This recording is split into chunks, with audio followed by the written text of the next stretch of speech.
We're in Esther, the 8th chapter, and we got there last week. We finished up with chapter 7, and remember that Haman has sprung a trap for the Jews, and so what we're looking at now is after he sprung his trap, then Esther sprung a trap for him. And now we're looking at the results, basically, of what took place. So look at verse 1 and 2 with me. On that day did the king Ahasuerus give the house of Haman the Jew's enemy unto Esther the queen. And Mordecai came before the king, for Esther had told what he was unto her. And the king took off his ring which he had taken from Haman, and gave it unto Mordecai, and Esther set Mordecai over the house of Haman. So we see several things. On that day, the very day that Haman was executed, is what it's talking about if you go back into the last chapter. And notice Haman's property was confiscated. This is something that even is done today. For instance, if a drug lord, someone in our country, not one of the ones who manufacture it, but one of the drug lords in our country, has an operation going of providing illegal drugs to people, if he is caught and convicted, what usually happens? They take away all of his property. Although our judicial system is beginning to waver in some of those things, but it shouldn't. His property should be confiscated. Well, Haman has planned and plotted murder of not just one person, but a whole multitude of people. So this is still done today, the confiscation of property for crime, but not as much as it ought to be in our country. Property was given to Esther. The king says, "Here, Esther, this is yours." There's some things about giving this property that I thought was interesting. Haman had wronged her, so isn't it just that she's the one who receives the property? You know, in court cases in our country, sometimes it's ruled in the judgment against someone that they have to reimburse those who they have wronged. And again, I believe that ought to be more, but that's my thinking. It ought to be done more. Now consider his offer to pay the price. That is Haman. Haman had offered to pay for the extermination of these Jews. And that means that he had a lot of money. He was extremely wealthy. And so the king has given this, instead of taking it into his coffers, gave it to his queen. Now she is a very, very wealthy woman. We need to remember that their times weren't like ours. If a man was wealthy, that doesn't mean his wife was wealthy. She didn't share in what he had unless he was very generous. Our time, for instance, the laws of Georgia, if you own property and you're married, your spouse automatically, that's half of that property is theirs. That's the state of Georgia's law, and a lot of the other states too. So he does something very benevolent in giving her this. And Esther receives this property because I believe he's showing her his affection for her. But also, would it not be an expression of gratitude on his part because she had brought Haman's crimes to light? I think so. And also compensate her for mental anguish. We've already seen what she went through. I mean, this was a terrible thing for her, and thought, maybe I'll die if I go into the king, and all of this care for her people. And I believe that's very important. We'll notice some more about that later. But Esther then gave Haman's estate to Mordecai. Now, the question evolves in my mind Did she just outright give it all to him, or did she give it to him to care for her? Because remember, she's not going to be able to go and inspect the property and take care of the daily functions that need to be taken care of, and orders, and make sure this is done and that's done. And remember, Haman was a very, very rich man. So we don't know exactly what the situation was there. And the original language doesn't help us to know. In fact, it's rather confusing and talks about both ideas here. So honors are then given to Mordecai from King Ahasuerus. Ahasuerus is recognized or has recognized Mordecai's value. Why? Well, I think there's more to this than what we are told in the text. I don't know. So I'm just letting you know that I'm putting some thoughts in here that I'm not absolutely sure about.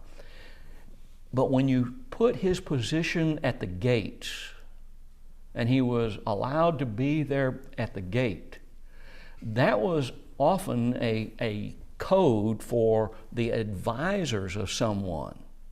And Mordecai is found time after time at the gate and not going in. Was he already an advisor to the king, maybe a lower class advisor? We don't know.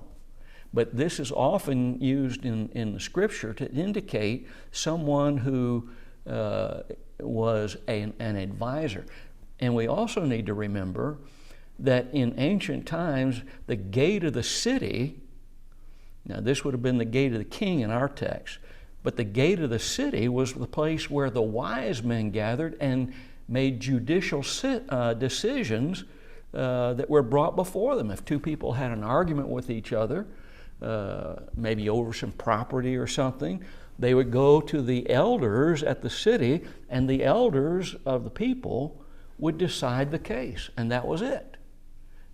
Financial situations were decided at the gate, etc. So possibly there's a little more here than what we realize.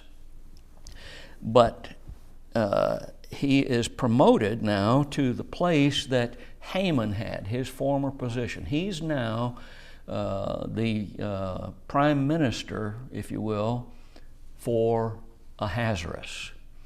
And he had given, remember, Haman the ring in order to seal the documents, these clay tablets probably, that were sent throughout the empire, giving the initial order to kill the Jews. Well, he's taken that back from Haman, obviously, when he consigned him to death. He took it back, and now he gives it to Mordecai. And Mordecai is now going to be able to issue a decree on behalf of the king to try and counteract this decree that Haman had given. Consider the irony here. Haman had hated and he had despised and tried to destroy Mordecai. And Mordecai ended up with everything that Haman had. All of the honors, the prestige, the wealth. He ended up with all of it. And I find that rather ironic and really fits the passages that we looked at where if you dig a ditch, be careful you don't fall into it. Or if you dig a pit, well, the pit's going to end up getting you. And that's exactly what happened here with Haman in trying to destroy the Jews, and then he's the one that ends up getting destroyed. Look at verses 3 through 6 with me. And Esther spake yet again before the king, and fell down at his feet, and besought him with tears to put away the mischief of Haman the Agagite, and his device that he had devised against the Jews. Then the king held out the golden scepter toward Esther. So Esther arose and stood before the king, and said, If it please the king, and if I have found favor in his sight, and the thing seem right before the king, and I be pleasing in his eyes, let it be written to reverse the letters devised by Haman the son of Hammedatha, the Agite, which he wrote to destroy the Jews which are in all the king's provinces. For how can I endure to see the evil that shall come unto my people, or how can I endure to see the destruction of my kindred? Then the king Ahasuerus said unto Esther the queen, and to Mordecai the Jew, Behold, I have given Esther the house of Haman, and him they have hanged upon the gallows, because he laid his hand upon the Jews. Write ye also for the Jews, as it liketh you, in the king's name, and seal it with the king's ring. For the writing which is written in the king's name, and sealed with the king's ring, may no man reverse. Haman is gone. But I want you to notice something. The problem that he created is still there. Why? It's because of this law that the Persians had.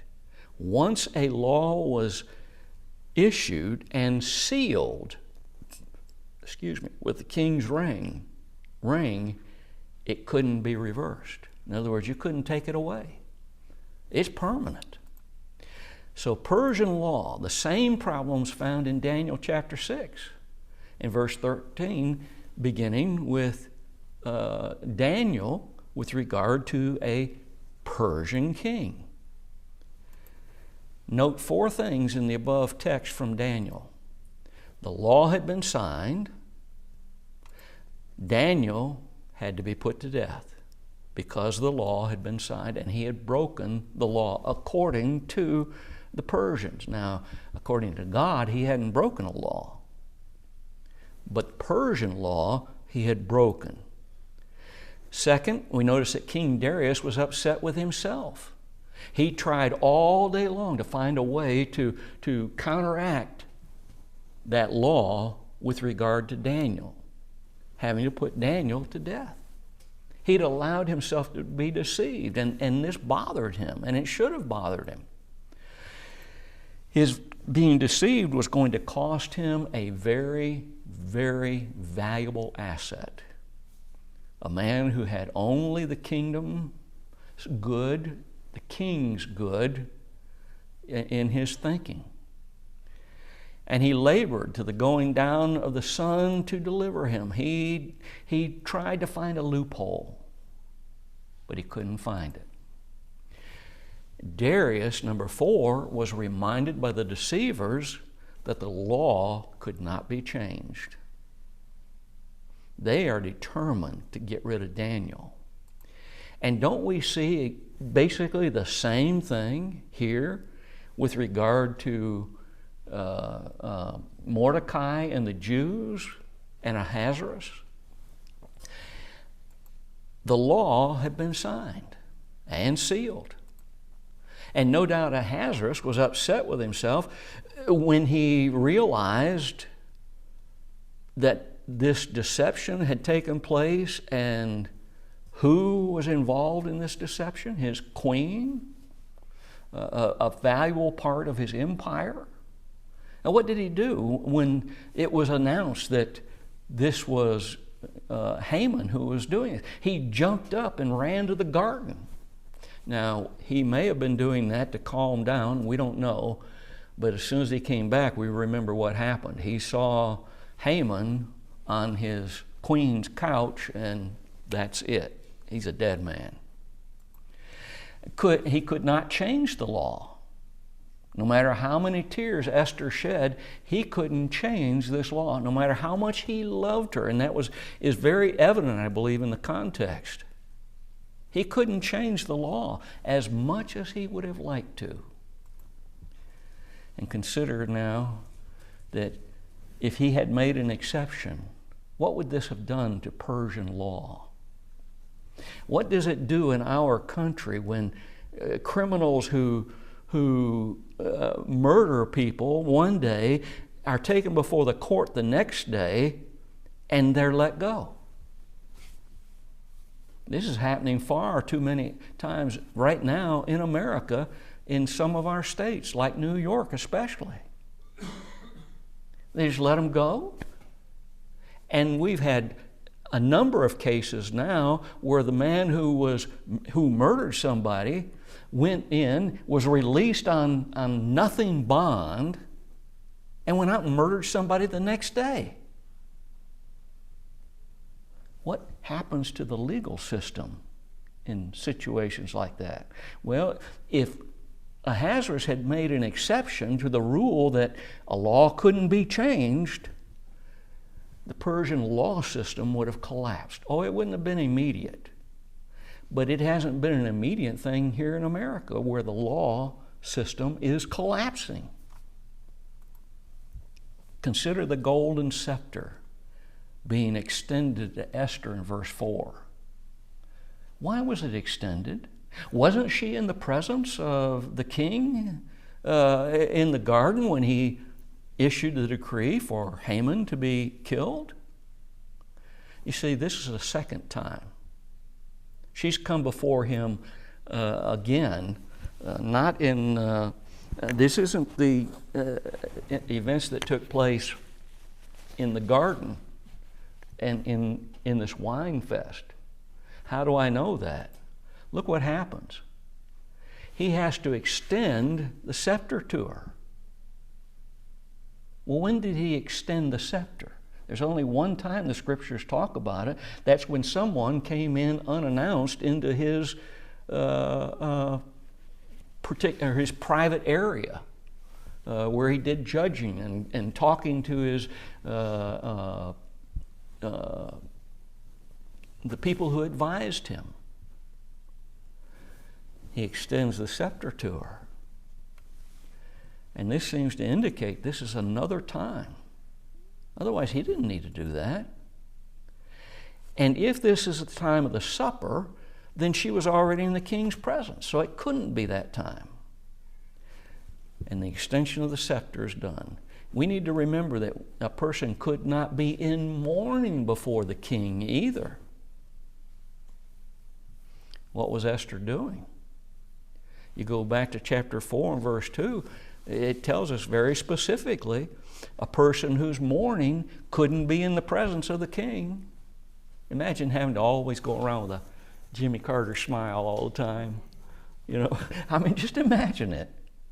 Wouldn't that be hard, especially if something was done that you didn't like? I mean, something you really didn't like.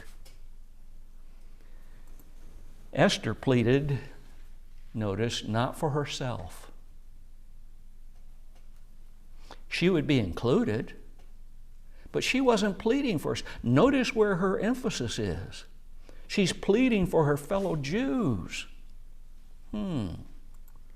She's pleading for another law. Only she wants the king, what she wants is the king to write a law that says, my initial law is void. But he couldn't do that. So instead, he's going to do the next best thing. Roper made some interesting comments, I thought, that I believe are worth our observation here. He said, Esther's formal request was prefaced by 4 ifs. 2 of them are specifically stated, 2 of them are implied. He says 4 reasons she hoped that the king would grant her petition. Now watch them, please. If it pleased the king. Well, what's she saying? It's implied that she wouldn't have him do anything against his will. If you please. If you don't please, if this wouldn't, if it wouldn't please you to do this, then don't do it. But if it would please you to do this, do it. Her saying, if I have found favor before him, that is, before the king. She was asking him to remember his love for her. Now remember, these are Roper's ideas. I think they're pretty good ones myself. Now watch the third one. If implied, the matter seemed proper to the king. She's suggesting to him that she wanted him to do only what was right in his eyes. Very similar to the first one, isn't it? And the fourth one, by adding, if I am pleasing in His sight. What's that one about? She's inviting him to look at her and see how loving and lovely she was. I think Roper had something here. I think he was right in thinking about this. Because when you look at it, you say, well, you know what? That is interesting. Because you have, if it please the king, if I have found favor before him, if the matter seems proper to the king, if I'm pleasing in his sight, why not just say, if it please the king, and leave it there? Why do you need to pile on these possibilities? Esther's attitude seems to mirror that, I believe, of the Apostle Paul. I think Paul is probably one of my favorites of the apostles. Maybe it's because so much was written by him and gives us so much information.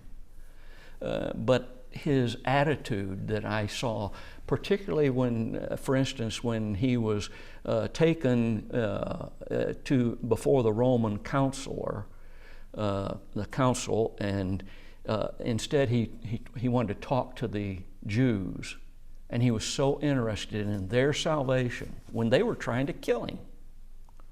But let's look at something else. I believe this was a main concern for both Esther and the Apostle Paul, their people. Look at Romans 9, 1 through 5 with me, and think about what Esther has been saying here. My people. I want my people saved. I'm concerned about them. Would it include her? Yes. But her emphasis in her words is her people.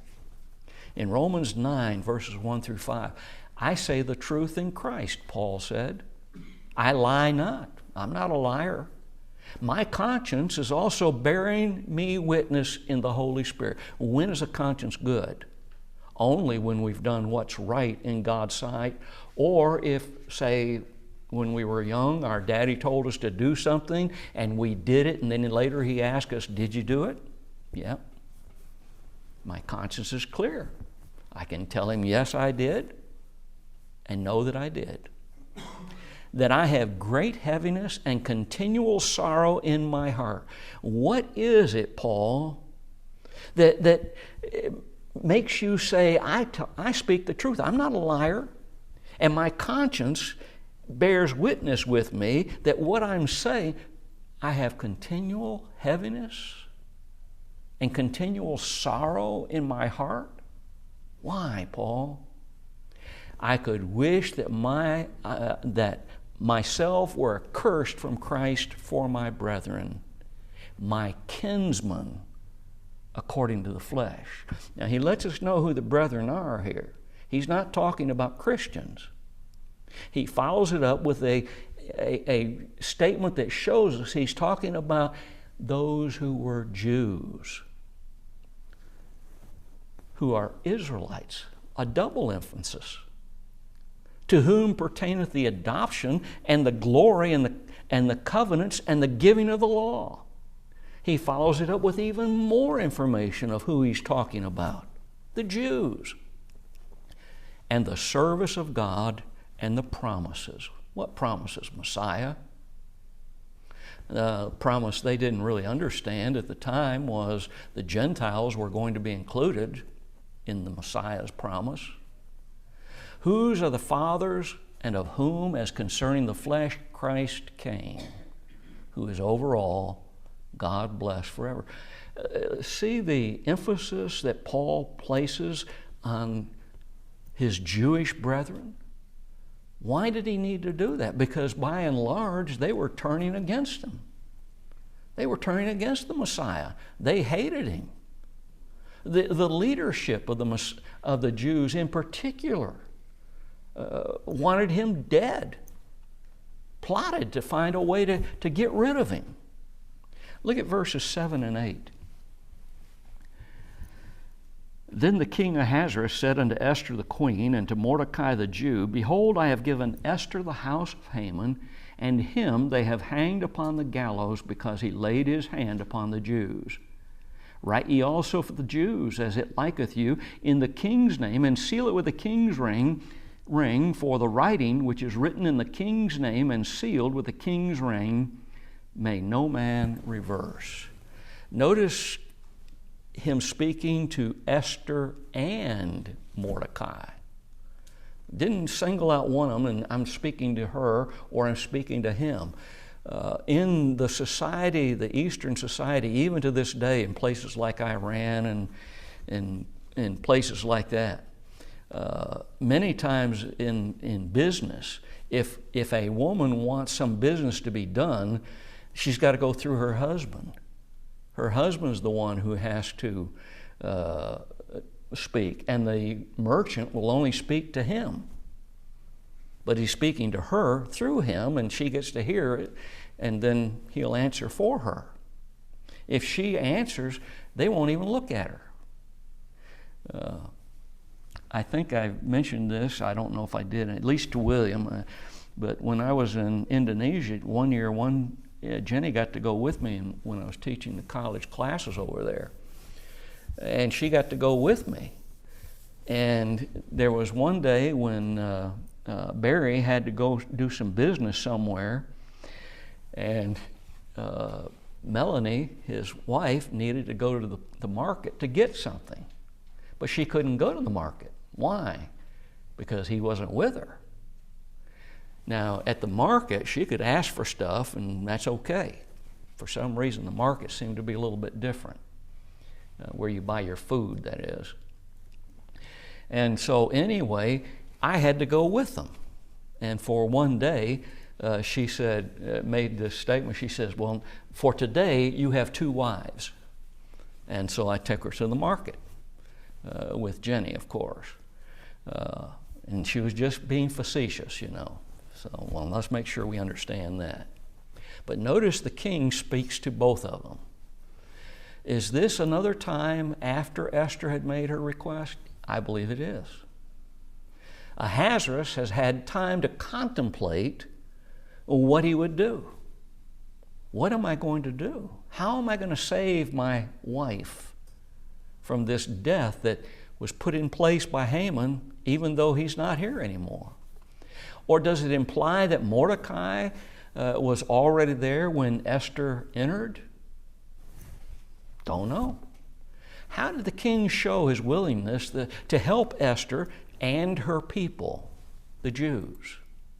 By recounting what had been done to Haman and his possessions. I got rid of him.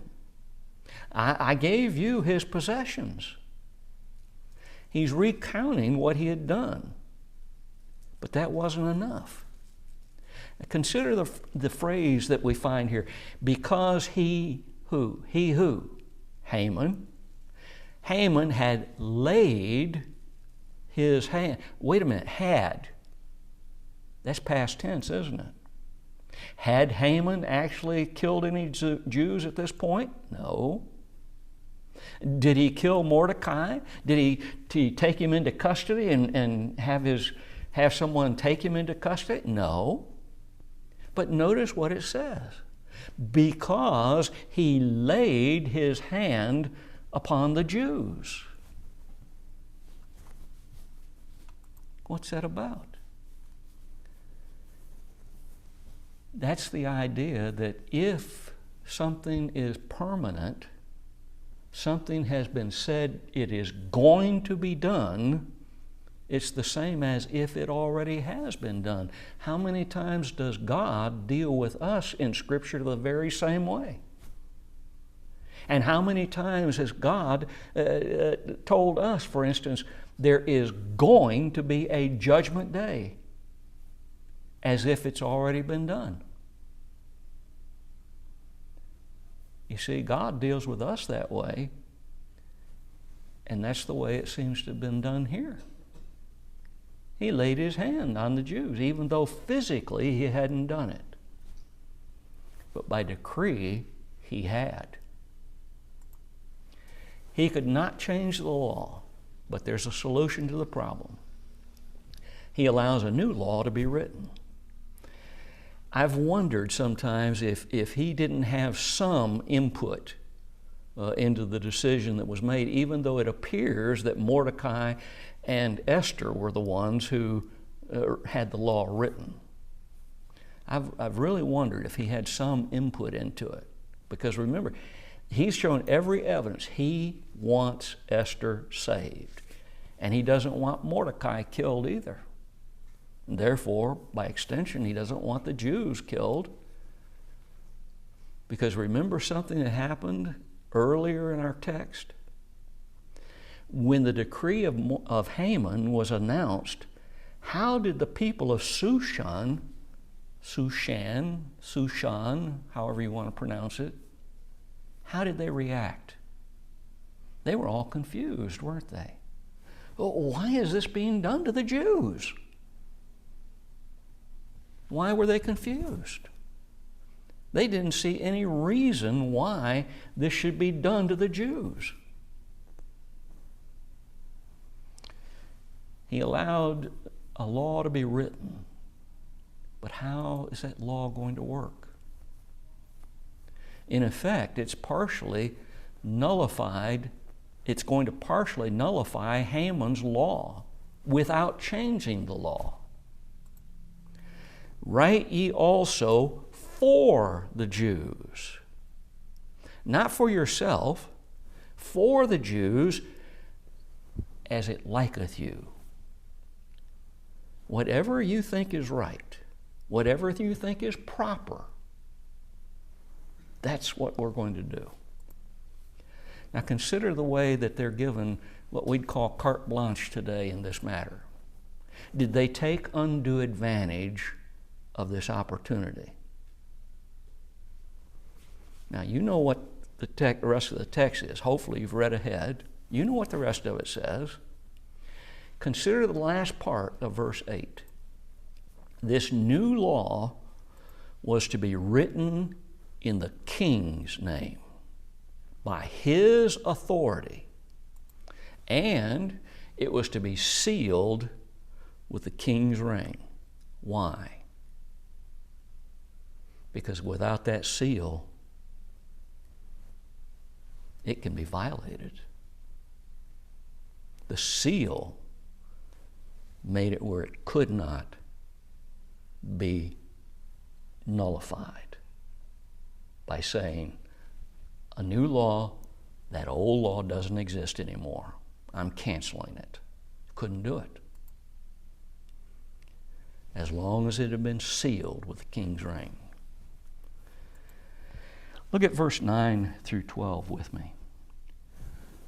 Then were the king's scribes called at that time in the 3rd month, that is the month Sivan, on the 3rd or on the 3rd and 20th day thereof. And it was written according to all that Mordecai commanded unto the Jews, and to the lieutenants, and to the deputies, and the rulers of the provinces which are from India unto Ethiopia. 127 provinces, unto every province according to the writing thereof, and unto every people after their language, and to the Jews according to their writing and according to their language. And he wrote in the king Ahasuerus' name, and sealed it with the king's ring, and sent letters by post on horseback, and riders on mules, camels, and young dromedaries. That's another kind of camel. Within the king, wherein the king granted the Jews which were in every city to gather themselves together and to stand for their life, to destroy, to slay, and to cause to perish all the power of the people in the province that would assault them, both little ones and women, and take the spoil of them for a prey. Now notice, the king granted this. Look at verse 12. Upon one day in all the provinces of King Ahasuerus, namely upon the 13th day of the 12th month, which is the month Adar. Look at the events of these verses are taking place 3 months after Haman's law was signed. If you go back and look at the month that it was signed there, it's 3.5, actually about 2.5 months. Why did it take so long for this to take place? Why so long before Esther went before the king and asked for Haman's life? Asked for the life be spared of herself and her people. The scribes had to write it. And remember, they didn't have a computer like you and I do and printers. That, I've got a printer that I think it will crank out like 30 sheets a minute or something like that. They didn't have that. It's all got to be written by hand. And not only does it have to be written by hand, when we look at it, look how many copies are going to have to be made. To all the Jews, now that would have been their leaders of each little group in each little city, all of the provinces from India to Ethiopia, 127, all the lieutenants, all the officials of government, they've got to get these copies. Can you imagine how long that would have taken doing it all by hand and making all of these copies? I ran an offset press for a while. You remember that room? Everybody used to come into that where the offset presses were, because we used the real ink and all that stuff and all the chemicals. And while I was printing that for Truth of the World, the material for them, people would come in there and oh, it stinks in here. Oh, it stinks in here. And I kept thinking, no, it doesn't stink. How do I get them to, that's the smell of souls being saved. Remember that, Ellen? I think you heard that one time, didn't you? Because she used to volunteer over there and help us. That was they didn't have an offset press. They couldn't crank out these things. Each letter written by hand. And consider the official and urgent nature of the law is also seen in this context. It's written in the king's name, it's sealed with his seal, and then the letters were sent by horseback. A lot faster than walking, right? And riders on mules and camels and young dromedaries.